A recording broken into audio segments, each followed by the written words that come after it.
Yokana jere Papa yokana jere Eyoya yagoya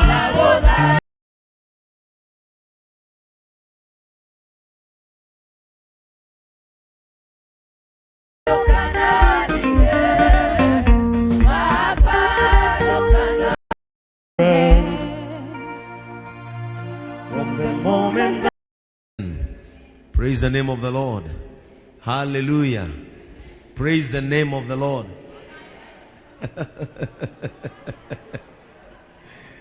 Yani nyinyi ni wale tu watu wakusahau. Praise the name of the Lord.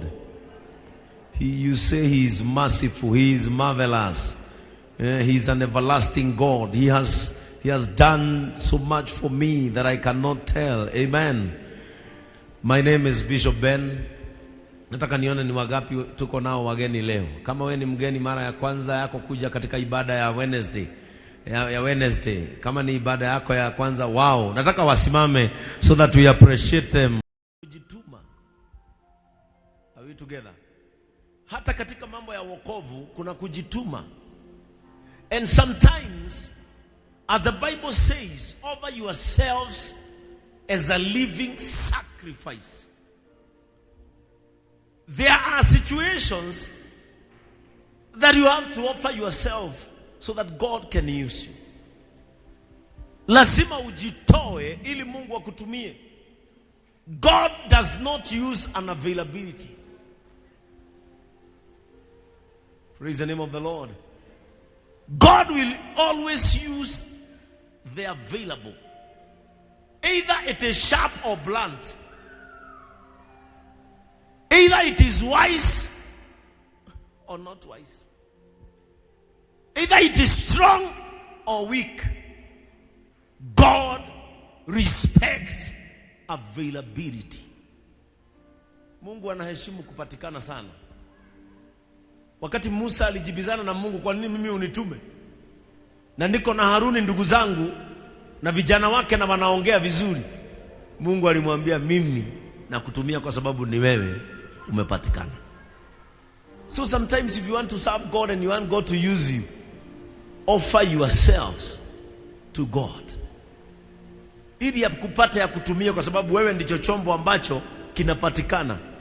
Are we together? Wewe ndiyo chombo ambacho kiko hapo. Wakati ambapo Mungu anatafuta, wakati ambapo Mungu anaangalia nitumie nani, anakupata. Hallelujah. If God could use Rahab, a prostitute, just imagine the power of availability. Hallelujah. And now tonight, I want to give you a chance to pray. Because when God was speaking to me, wakati Mungu alikuwa ananiongelesha, I was trying to imagine how many people are broken in their spirits. Watu wengi sana wamevunjika. Wengine wamevunjwa moyo na hali, wengine wamevunjwa moyo na wanadamu, wengine wamevunjwa moyo na jinsi mambo yanavyofanyika. Kuna wengine hata wamevunjwa moyo vile nchi inaendelea. Their souls are broken. And God was speaking to me. And I found that you can find your pieces in prayer. Some people are asking, okay, my heart was broken. Kuna mahali moyo wangu ulivunjwa na hizo sehemu sijawahi zipata.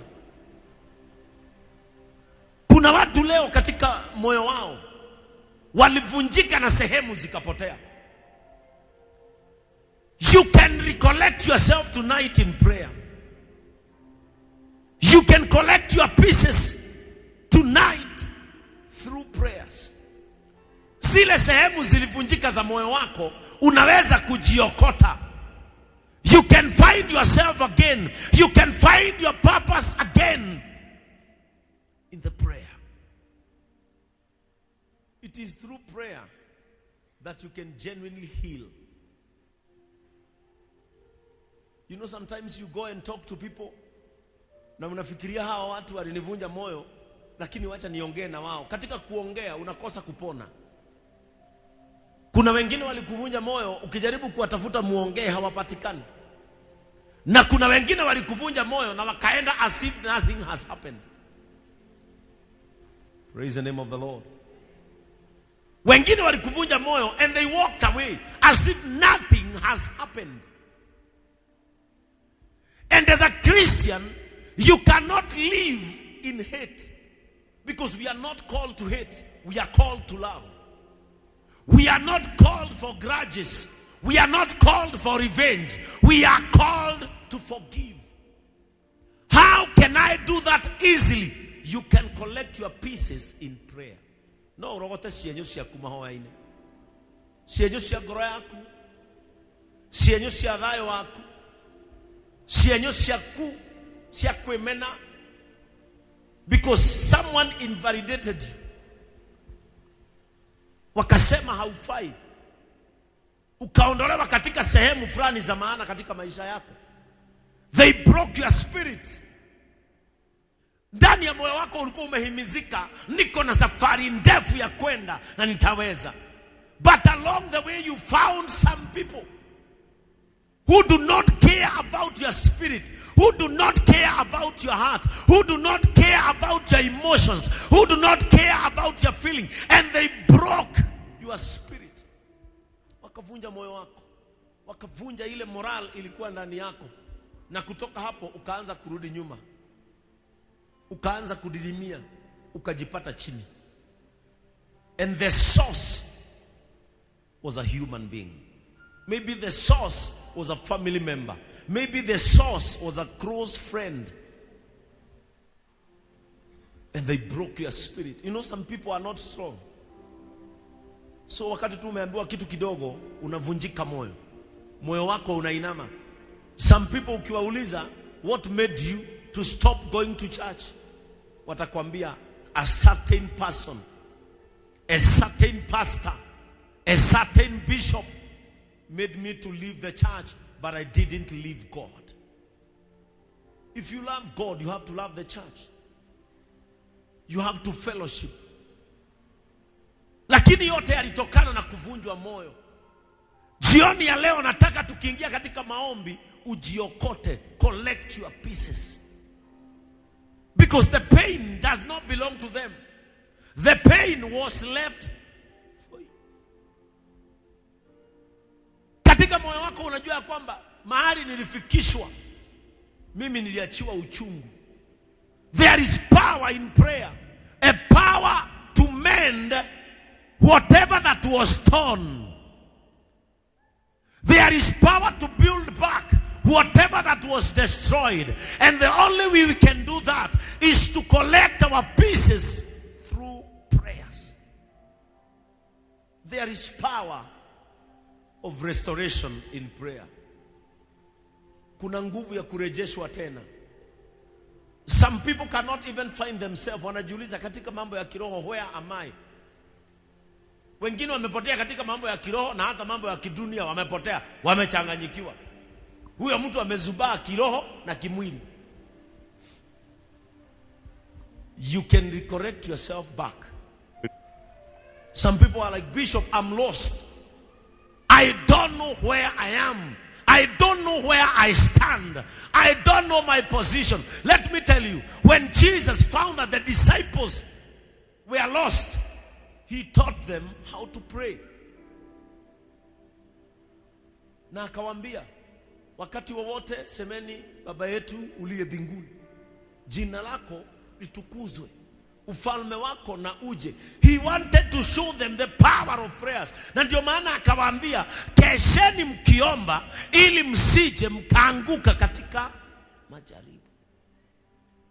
Sometimes we might find ourselves in slippery situations. Sometimes we might find ourselves in some unfamiliar circumstances, not because of anything, but because we are not retaining the power of prayer in us. When you become a prayerful person, you become a powerhouse. Are we together? When you become a prayerful person, you become a powerhouse. Nothing can shake you. Nothing can pull you down. Nothing can dismantle you. And nothing can crush you.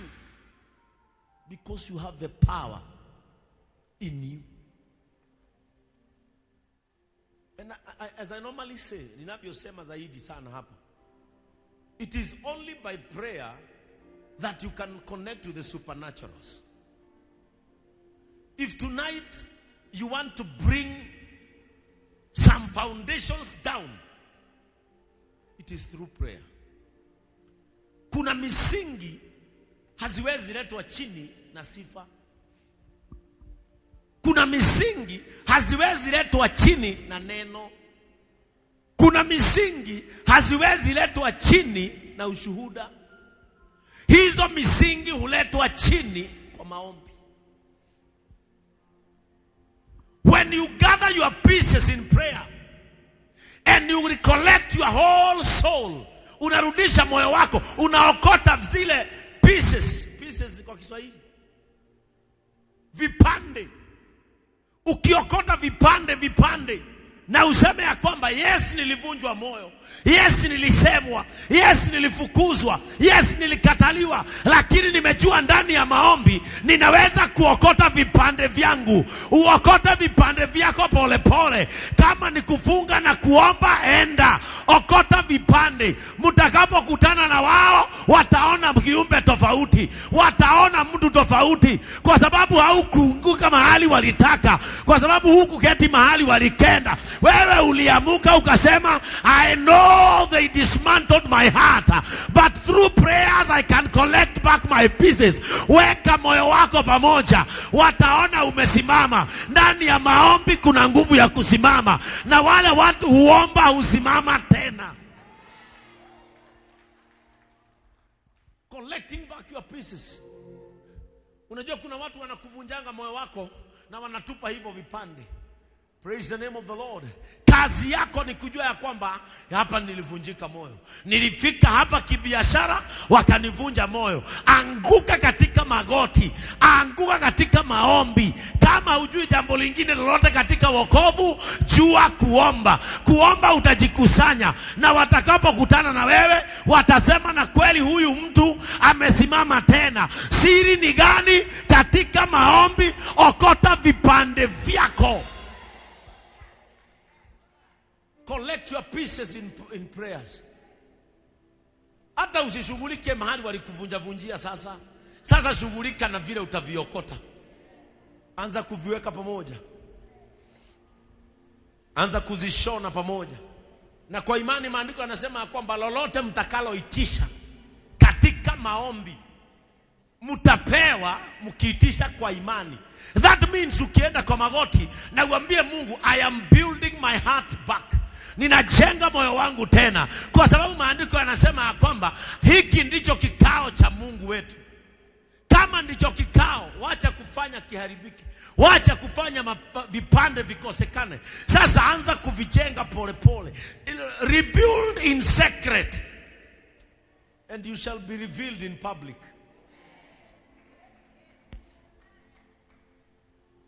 Aonaye kwa siri, omba, utafute uso wa Bwana. Aonaye kwa siri, hata kujibu kwa wazi. That is what happens in prayer. Prayer is the only power that you can sit down with, converse with God without anyone hearing. Maombi ndio lugha ambayo peke yake unaweza keti peke yako na uambie Mungu, nikichomoka hapa, nikitoka hapa. It is the only conversation that you can converse between you and God. And after the conversation, you stand again like a giant. If you want to stand tall, kneel down. If you want to stand tall, kneel down. The spiritual catapult is knees. Catapult Wakamba wanajenganga sana juu wanakulanga ndege. Catapult ni ile unatengeneza kama brada, halafu inaitwa fea na Kikuyu, halafu unaweka jiwe, halafu unavuta jiwe nyuma. So the speed of the stone will be determined by how back you will pull the stone. The spiritual catapult is prayer. Yes, it is so humbling to kneel. It is so humbling to kneel, because kneeling is going down. But let me teach you something. When you kneel, you don't go down for nothing. You go down for something. You don't go down for nothing. You go down for something. And I want to tell you, when you are humble to go down, you shall majestic rise. You shall rise majestically, and everyone shall notice they have been praying. He has been praying. She has been praying. Unapoenda chini kuomba, watu watafikiria ni upuzi. Kupiga magoti ni aibu. Hata kitambo shule tungekosea mwalimu, tulikuwa tunapiga nini? Magoti. Magoti unapoyapiga inakaa ishara ya aibu. Inakaa ishara ya kwenda katika magoti. Lakini wale ambao hupiga magoti mbele za Mungu, hakuna mbele ya mwanadamu hawawezi wakasimama. Wale hupiga magoti kuomba, wale huenda chini kwa sababu ya Mungu, hakuna mbele ya mwanadamu hawawezi simama. If you can kneel before God, you can stand before any man. If you can kneel before God, you can stand before any king. If you can kneel before God, you can stand before any power. Praise the name of the Lord.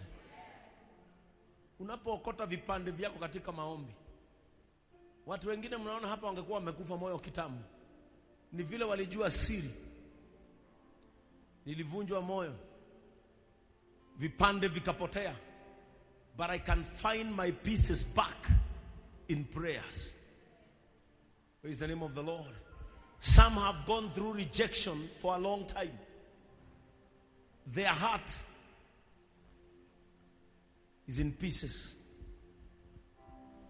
Na wengine hata mambo waliosemwa yalisemwa na wale watu waweze fikiria katika maisha yako ya kwamba wanaweza wakasema.